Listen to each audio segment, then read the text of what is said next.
الحمد لله الحمد لله الذي أرسل رسوله بالهدى ودين الحق ليظهره على الدين كله ولو كره الكافرون ولو كره المشركون ولو كره المنافقون أشهد أن لا إله إلا الله وحده لا شريك له وأشهد أن سيدنا محمدًا عبده ورسوله لا نبي بعده اللهم صل وسلم على سيدنا محمد وعلى آل سيدنا محمد أما بعد فيا أيها الحاضرون أوصي نفسي وإياكم بتقوى الله فقد فاز المتقون وأحثكم على طاعة الله ورسوله لعلكم ترحمون أعوذ بالله من الشيطان الرجيم بسم الله الرحمن الرحيم ولا تصعر خدك للناس ولا تمش في الأرض مرحا إن الله لا يحب من كان مختالا فخورا. Hadirin sidang Jumat rahimani Allah wa iyyakum ajma'in.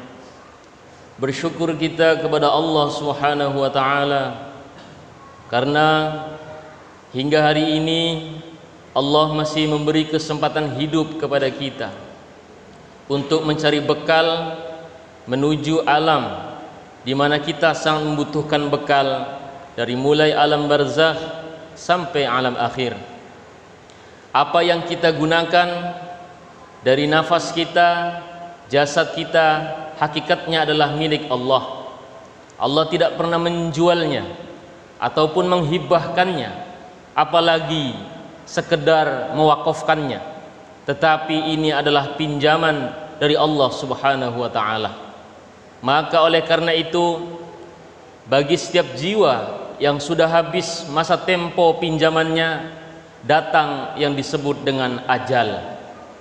Ajal dalam bahasa Arab disebut jatuh tempo. Dalam perkreditan disebut muajjal, satu sistem pembayaran secara tempo dan berangsur.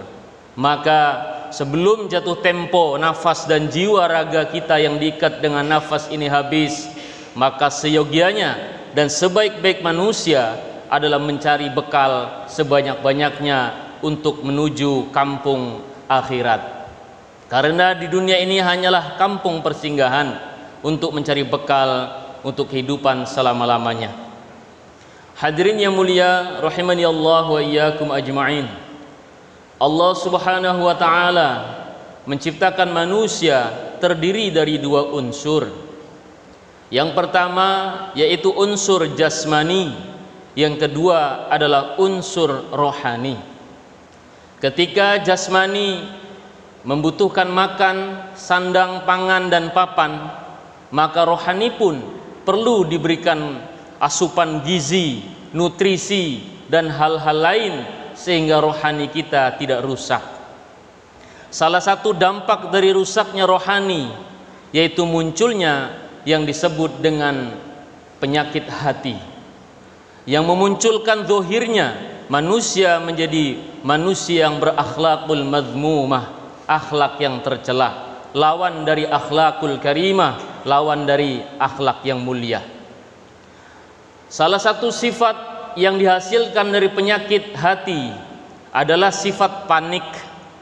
Tentu dalam beberapa tahun terakhir Allah sedang menguji kita dengan virus yang diberi nama corona dan juga omikron. Betapa takutnya kita dan bahkan melampaui batas hingga di antara kita meninggalkan sholat Jumat dan seterusnya hanya diuji dengan makhluk sekecil itu. Padahal kita belum tentu setakut itu dengan Sang Maha Pencipta Omikron dan virus-virus yang lain ciptaan Allah Subhanahu wa taala. Hadirin yang mulia rahimani Allah wa iyyakum ajma'in. Sifat takut merupakan salah satu awal timbulnya banyak penyakit sebagaimana diutarakan oleh ulama kita yaitu Imam Ibnu Sina, seorang ilmuwan Islam, bapak kedokteran di dunia Islam maupun bapak kedokteran di dunia barat yang diberi gelar Asifes. Beliau menjadi rujukan di dalam penyembuhan metafisik and healing atau penyembuhan yang berasal dari metafisik atau rohani manusia sendiri. Hadirin yang mulia, penyakit hati yang berikutnya di samping kepanikan yang melampaui batas atau yang disebut dengan khauf, ada juga penyakit hati lainnya yaitu penyakit hasad, penyakit hasud, penyakit hiqdun. Hasud artinya iri. Jika terlampau iri disebut hiqdun atau dengki. Hasud adalah satu sifat dalam hati manusia ketika berkeinginan terhadap nikmat orang lain agar segera dihilangkan oleh Allah Subhanahu wa taala. Maka oleh karena itu kita harus menghindarkan diri dari sifat hasud karena akan menimbulkan penyakit zahir seperti asma dan penyakit cepat marah. Hadirin yang mulia, baginda Rasulullah Muhammad sallallahu alaihi wasallam memberikan satu nasihat. Ada hasud yang diperbolehkan, ada juga hasud yang diharamkan.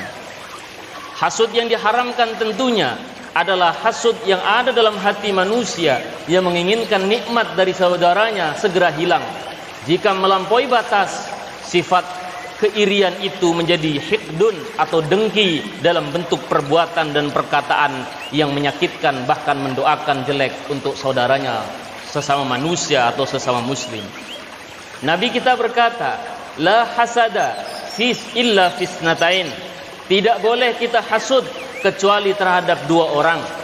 Yang pertama yaitu rajulun atahullahul Quran, yaitu laki-laki yang diberikan oleh Allah kemampuan membaca dan menulis Al-Quran, di mana dia setiap hari membaca Al-Quran, setiap malam membaca Al-Quran.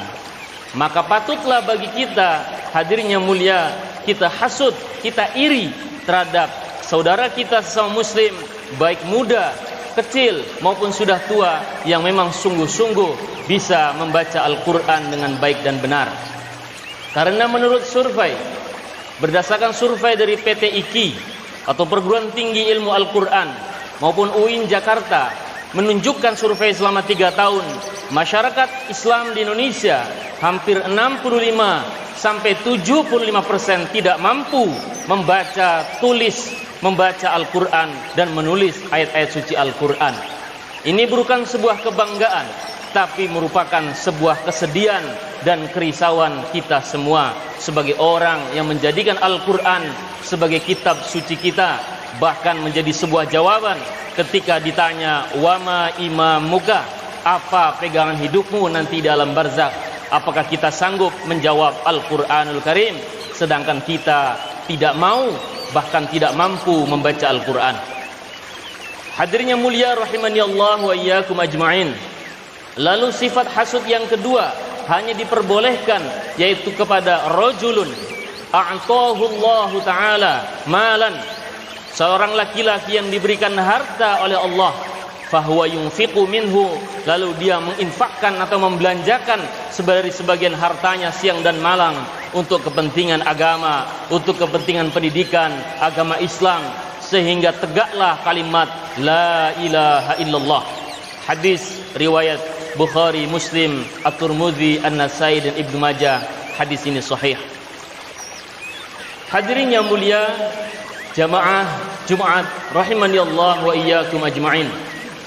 Bukan hanya sifat kepanikan yang luar biasa yang menjadi penyakit hati, bukan hanya sifat hasud, bukan hanya sifat dengki, ada lagi penyakit hati yang lain yaitu seperti sifat ghibah, yaitu sifat membicarakan kekurangan atau kejelekan saudaranya, yang bila orang tersebut mendengarnya secara langsung maka tentu dia tidak suka dengan perkataan itu. Tetapi jika itu dusta, maka itu bukan ghibah kata Nabi, itu namanya buhtan. Jadi kalau itu sesuai dengan fakta, pembicaraan yang tidak disenangi disebut ghibah, tapi tidak sesuai fakta disebut buhtan. Hadirin yang mulia, rahimani Allah wa iyyakum ajma'in.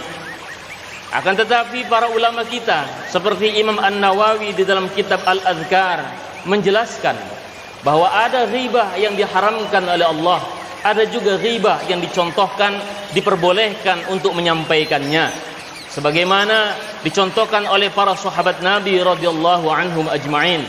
Ketika ada seseorang yang meninggalkan salat, ketika ada seseorang bahkan meninggalkan salat tahajud, atau sebagian di antara mereka yang tidak sungguh-sungguh membaca Al-Quran, para sahabat menghibah dia, menghibah orang tersebut. Nabi tidak melarangnya, bahkan Nabi mengatakan, jangan kau tiru orang itu karena dia tidak gemar sholat tahajud. Bahkan ada seorang wanita bertanya tentang dua orang yang melamarnya, manakah ya Rasulullah yang terbaik di antara dua orang itu? Kata Nabi menjawab, laki-laki A tongkatnya sangat mudah melayang, artinya suka sekali menggebuk dengan tongkatnya kaum wanita. Yang satu lagi pelit, kata Nabi. Ini adalah satu ghibah yang diperbolehkan, tetapi tentu disesuaikan dengan adat kebiasaan kita di tengah masyarakat. Hadirin yang mulia, rahimani Allah wa iyyakum ajma'in. Ada lagi sifat penyakit hati yang menjadi bahaya, yaitu sifat sombong, sifat membangga-banggakan diri, sebagaimana Fir'aun la'natullahi alaih. Fir'aun adalah orang yang kaya raya, Fir'aun adalah orang yang punya kuasa, tetapi belum tentu kekayaan dan kekuasaan itu berbentuk nikmat dari Allah Subhanahu wa taala. Mari kita introspeksi diri kita pada mulai secepat-cepatnya, apakah yang kita terima merupakan rizki, nikmat dari Allah, atau justru seperti Fir'aun diberikan rizki tapi bukan berupa nikmat, tetapi disebut istidraj, ujian hidup, sehingga mengantarkan dia menjadi orang yang bermalas-malasan. Tanda-tandanya rizki tersebut bukan nikmat, tanda-tandanya rizki yang halal itu tidak barokah. Ketika kita konsumsi, ketika anak istri kita berikan, konsumsikan, maka tidak bertambahlah ketaatan dia kepada Allah Subhanahu wa taala. Semakin dia banyak uang, semakin malas dia beribadah. Semakin dia banyak uang, semakin pelit dalam mendermakan hartanya di jalan Allah Subhanahu wa taala. Mungkin harta yang dia cari halal, hasil bekerja keras siang dan malam, tetapi keberkahan dan juga ketoyiban suatu harta dapat diukur sebagaimana kita mengukur diri kita. Apakah dengan harta itu semakin bersemangat kita beribadah? Apakah dengan banyak harta itu semakin banyak kita membelanjakan di jalan Allah? Apa semakin pelit atau semakin kikir? Dan sifat kikir merupakan bagian dari penyakit hati. Allah Subhanahu wa taala menjelaskan dan mengingatkan, "Wala tusa'ir khaddaka lin-nas wala tamshi fil ardi maraha." Dan janganlah kalian karena rasa benci kalian lalu memalingkan muka kalian dari saudara kalian, dan janganlah kalian berjalan dengan membanggakan diri atau dengan sombong. Innallaha la yuhibbu man kana mukhtalan fakhura. Sesungguhnya Allah tidak mencintai, tidak menyukai orang yang sombong dan lagi membangga-banggakan diri. Hadirin yang mulia, rahimani Allah wa iyyakum ajma'in. Bagaimanakah cara kita mengobati penyakit hati tersebut? Salah satunya ialah, pertama, untuk mengobati sifat panik yang berlebihan, maka serahkan segalanya kepada Allah Subhanahu wa taala, seraya kita berikhtiar dan bertawakal kepada Allah. Hanya kita takut hanya kepada Allah, namun kita harus menghindari ancaman-ancaman dari makhluk Allah seperti harimau, seperti serigala, seperti ular berbisa, dan seperti makhluk-makhluk lain yang berbahaya bagi manusia. Tetapi tidak boleh melampaui batas dalam menaruh rasa takut. Lalu bagaimana cara kita menghilangkan sifat penyakit hasad dan dengki? Maka kita harus qanaah, harus menerima pemberian Allah, harus bersyukur kepada Allah Subhanahu wa taala. Boleh jadi baik menurut kita, tapi mungkin tidak baik menurut Allah. Asa an takrahu syai'aw wa huwa khairul lakum. Boleh jadi usaha kita sama dengan saudara kita, mungkin usaha modal kita sama dengan tetangga kita, tetapi Allah menguji kita dengan kesabaran dan tetangga kita diuji dengan harta benda. Itulah yang terbaik menurut Allah, walaupun mungkin tidak baik menurut kita. Lalu yang terakhir, hadirnya mulia yang dirahmati oleh Allah Subhanahu wa taala, baginda Rasulullah Muhammad sallallahu alaihi wasallam datang ke negeri Madinah sebagai seorang muhajir, membawa serta 50 orang sahabat.